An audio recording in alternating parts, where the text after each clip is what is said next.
All right, folks, back in the shop for the first time, at least working on the tractor in about 2 weeks. I've been so busy with the spring gardening chores, getting the plants in. I wound up having to plant my tomato plants twice because they froze. We had a late surprise frost. Gardens are pretty much set to go for the summer. You know, I've got everything mulched. I've got a watering system installed on timers. Things, you know, are pretty self-sufficient once I get everything set up. I've got 3 different gardens. Got peppers, bell peppers, and some other kind of pepper. Cucumbers, tomatoes, eggplant, a couple other things. And of course, there's a ton of flowers and stuff that my wife loves to plant. So we've got roses and camellias and all kinds of stuff all over the place. Anyway, that's not the subject of this video. I'm working on the Cub Cadet 4x4 articulated tractor. Left off last time syncing the hydrostats. I'm shifting my focus now to the steering mechanism. So I've got hydraulic cylinder on order. I had a couple of cylinders, like I have this one.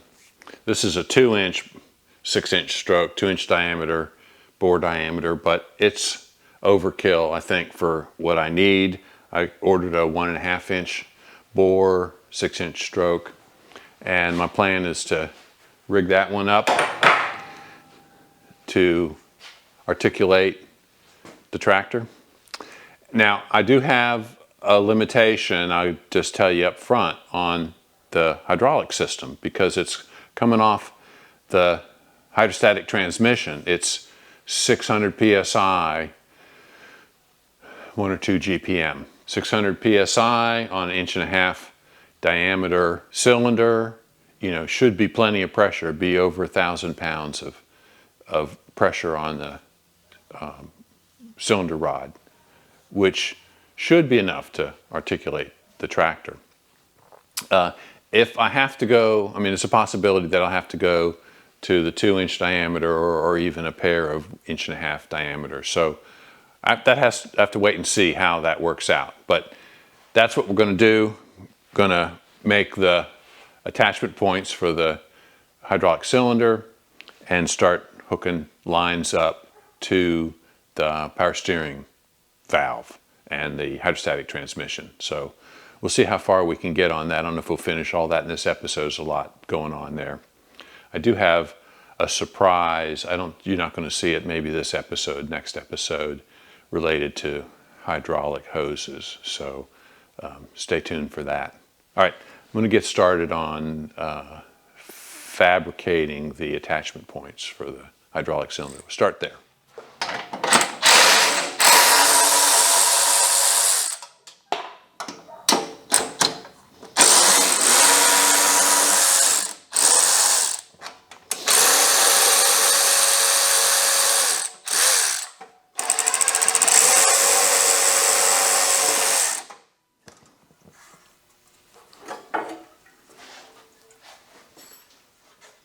All right, that gives me access to the steering valve.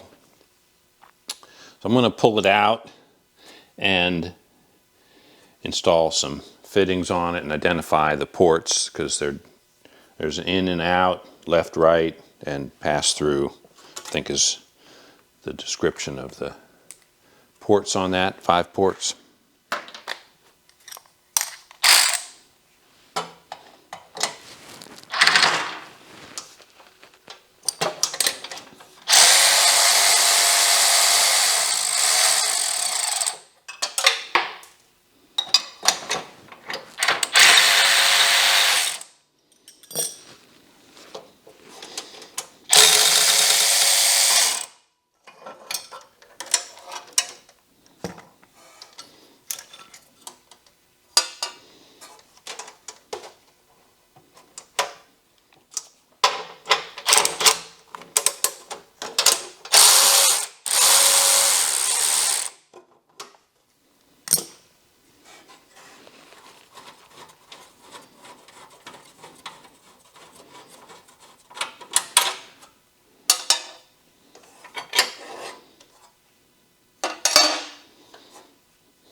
Let's see, we can identify the ports here. Out, in, right, left, auxiliary. All right, we'll see if I have any any fittings that will work. These are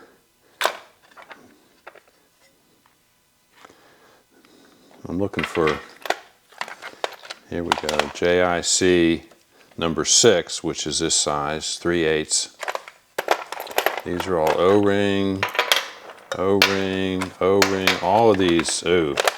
All right.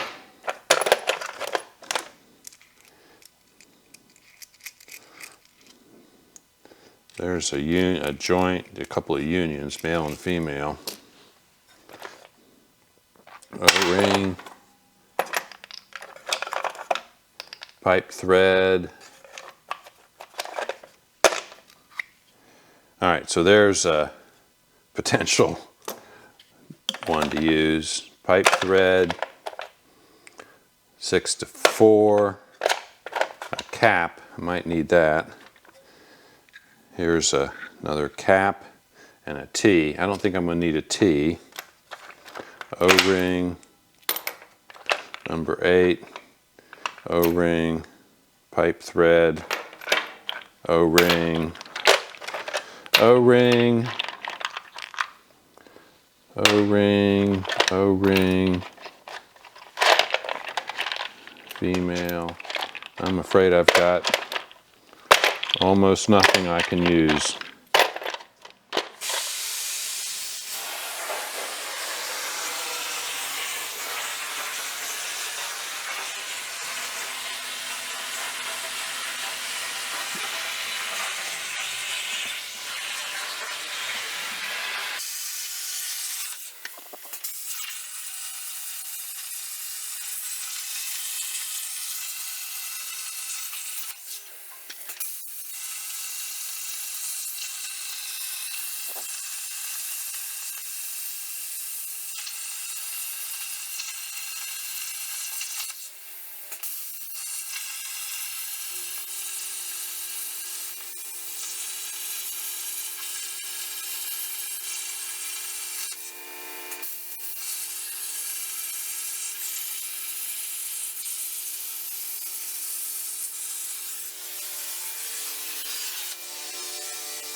I mean, there's virtually no dross on these parts. For those of you that are, curious about this plasma table, so I know one person commented, asked, did I make it or buy it? And of course, I bought it. It's a Langmuir Systems. The model's a Crossfire Pro, and I've been delighted with it. I have had no issues with it. I mean, 0 issues. So it has functioned flawlessly now for about, I'm going to say 3 or 4 years. So now I do have a pretty significant air drying system, which contributes to consumable life. There's a couple videos on the channel that talk about the plasma table and how it's assembled and the accessory components, you know, that you need to run it, and to be happy and successful with it. It can be frustrating if you don't have dry air. I mean, that's the biggest thing, is very dry air. And I have a radiator, dryer, a couple of moisture separators, refrigerated air dryer, and a big desiccant vessel. So all those things combined give you very dry air at the torch, which is necessary to preserve the life of the nozzle and the electrode. Moisture in the air for a plasma torch is, you know, the death of the nozzle and electrode. Wear them out very quickly. Okay. All right, so these are parts for support the steering cylinder. And I need holes in them, but I elected not to do them on the plasma table because you can't get a very accurate, like a machined hole. So I'm going to go ahead and drill holes in each of these and in each of these. Now this goes together like this, and will support a rod running lengthwise. Actually, this won't be on the bottom, be about partway like that. Support a 3/4 inch rod, and the other one will also support another 3/4 inch rod. You know, those rods will go through these swivel eyes, which are 3/4 inch for each end of the cylinder. All right.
getting an overclock error on my VFD.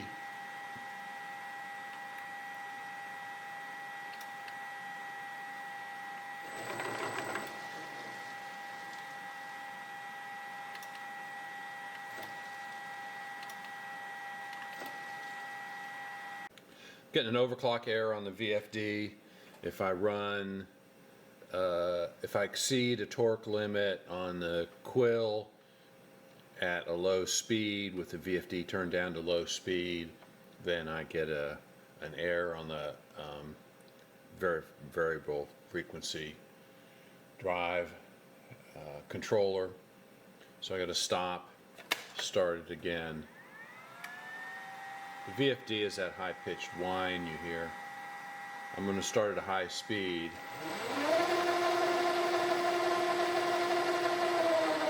Decrease the speed. There's a limit to how slow I can go with the large bit, unfortunately.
Definitely got a nasty burr on that.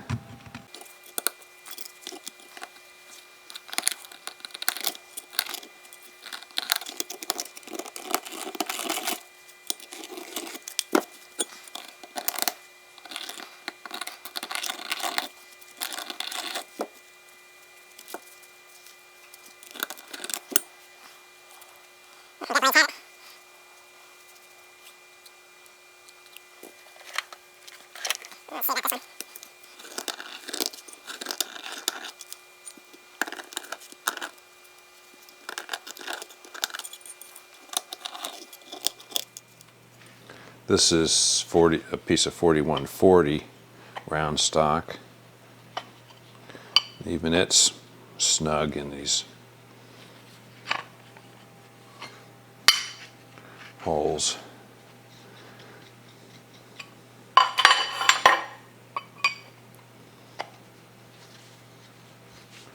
That's okay.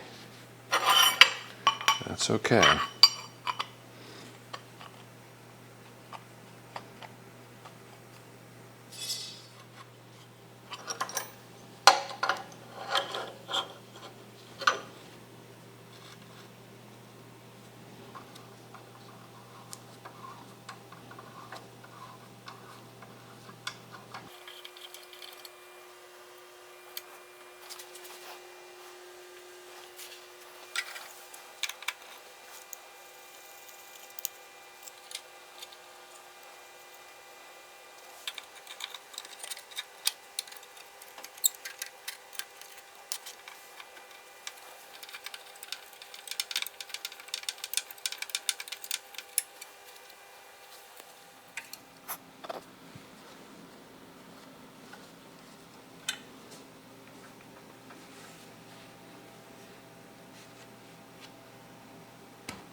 That's my refrigerated air dryer letting off steam,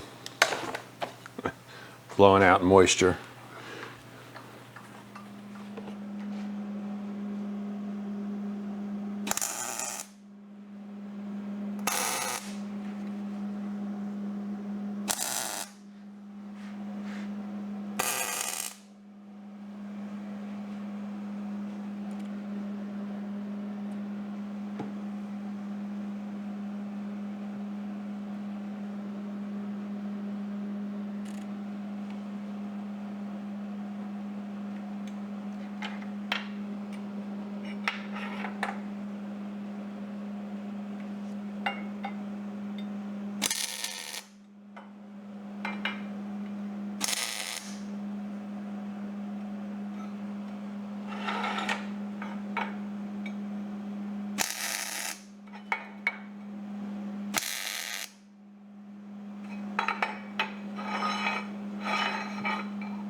Trying to tack it on both sides so it doesn't pull out a square too much.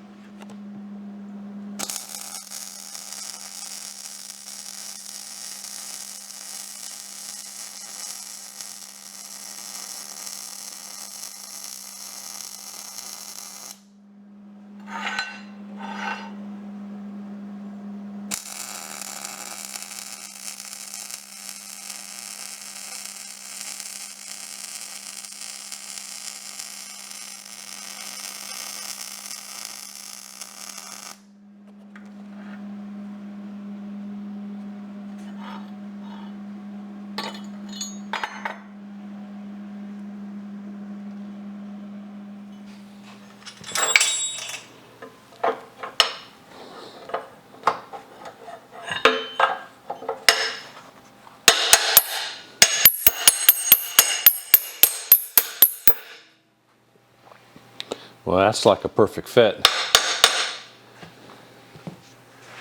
Perfect fit.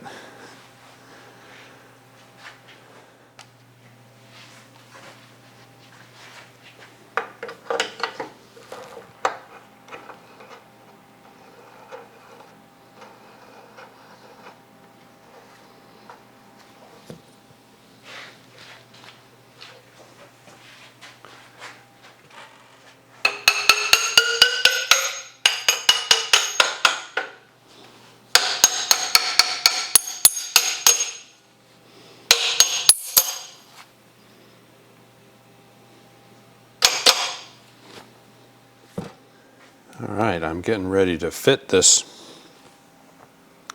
hydraulic cylinder here. And this is just a test fit to see, great, how it works.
All right, so I'm putting these collars on just to hold the cylinder in place.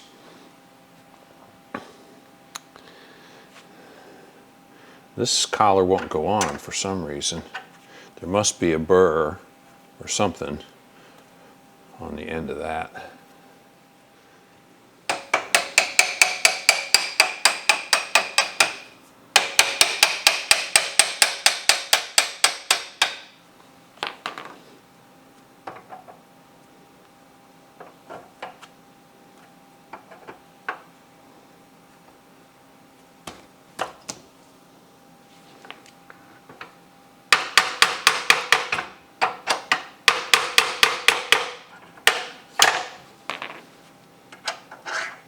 There we go. There was just a burr on the end of that rod.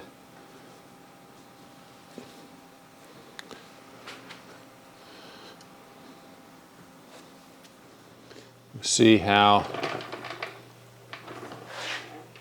this is going to work.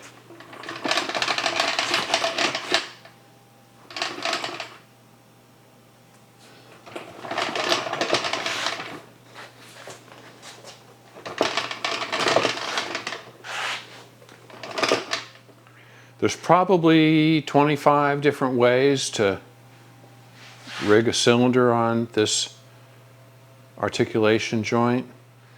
I've thought about mounting it under the frame, completely under the frame, but I don't think I can get enough leverage. I've only got 600 psi on the cylinder. So the distance between the articulation pivot point and the point at which the cylinder force is applied would be considered a moment arm, or a amount of leverage that you have. The further away from this pivot point you are, the less force required to make the turn. The more torque you can apply to the pivot for a given cylinder pressure. I don't know how much force I'm going to be able to apply. I mean, I can estimate 600 psi, 1.5" diameter cylinder. I have more force one way than the other, but because of the surface area of the piston is larger on this end than it is this way, because you have the rod taking up part of the surface area. In order to minimize this stick out, the distance this sticks out from the frame, this distance, I'd like to cut it in half if I have enough force on the cylinder. I mean, the alternative is to go to 2 cylinders, one on each side, which is a possibility. Well, these are all compromises, things you have to figure out, decide how you want to do it, and make the decisions based on that. The issue is it sticks out a little bit and could interfere with your foot pads. We'll have to see how all that works out. Like I said, there's like 50 ways to do this. There may well be a better way that I haven't thought of. The more I think about it, the more ideas I come up with. And this is about the 10th potential way to do it. One of them is ease of fabrication, reliability, ease of service, accessibility, and then fitting in ergonomics. Will it interfere with the operator in any way? Will it interfere with the operation of the equipment? Will it drag on the ground? There's other stuff lower on the frame than this cylinder here, so there'll be other stuff hit the ground before this cylinder will.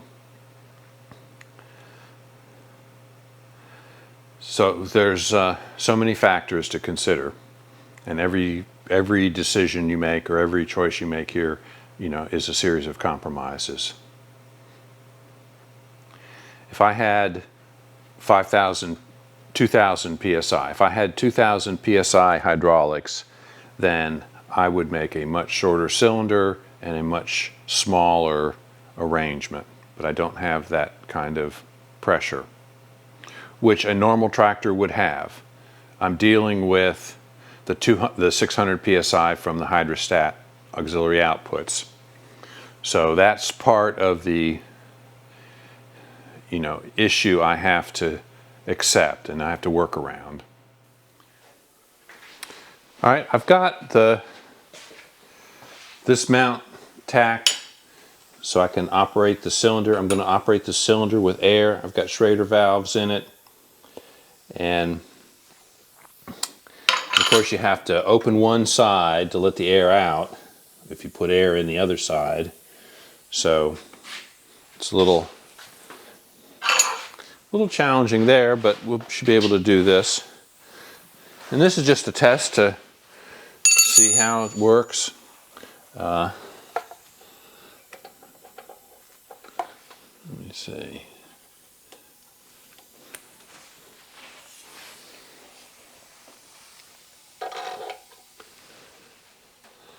And this is much lower pressure than the hydraulic system. Oh, look at that. Okay.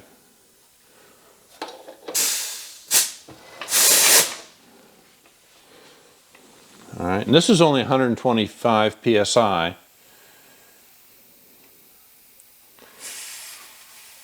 So let's see what happens here. Go in the other direction.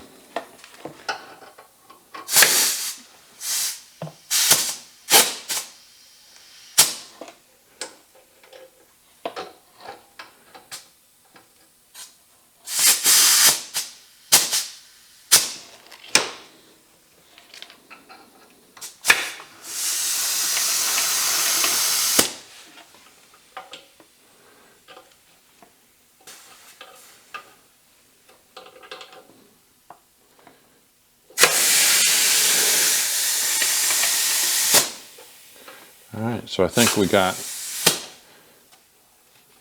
it's working.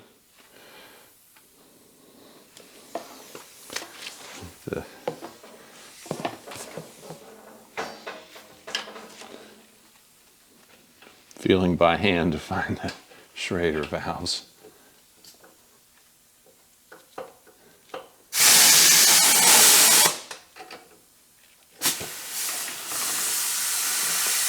All right, so that's the rod side of the piston, which has less surface area than the other side of the piston. So you have a little less force. But considering this is only 120, 125 psi, and the hydraulic system will be 600, so this looks like, the geometry here is going to work fine.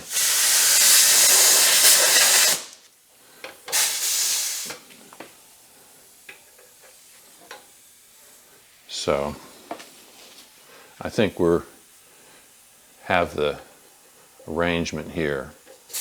There we go. Okay.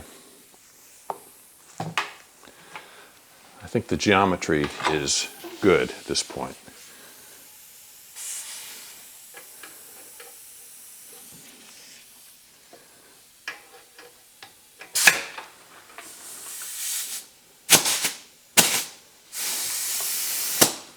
All right.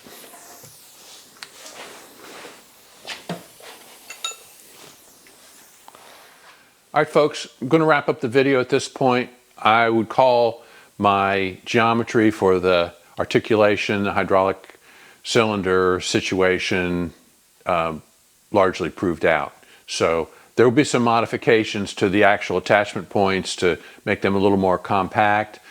And so we'll do that. We'll come back next week working on that and hooking up the hydraulic system. So try to prove out the steering with the engine running and using the tractor's hydraulics. So that's what's coming up next. Thank you for watching. How about a thumbs up on the video if you enjoyed the content? Subscribe if you haven't already, and we'll see you next week.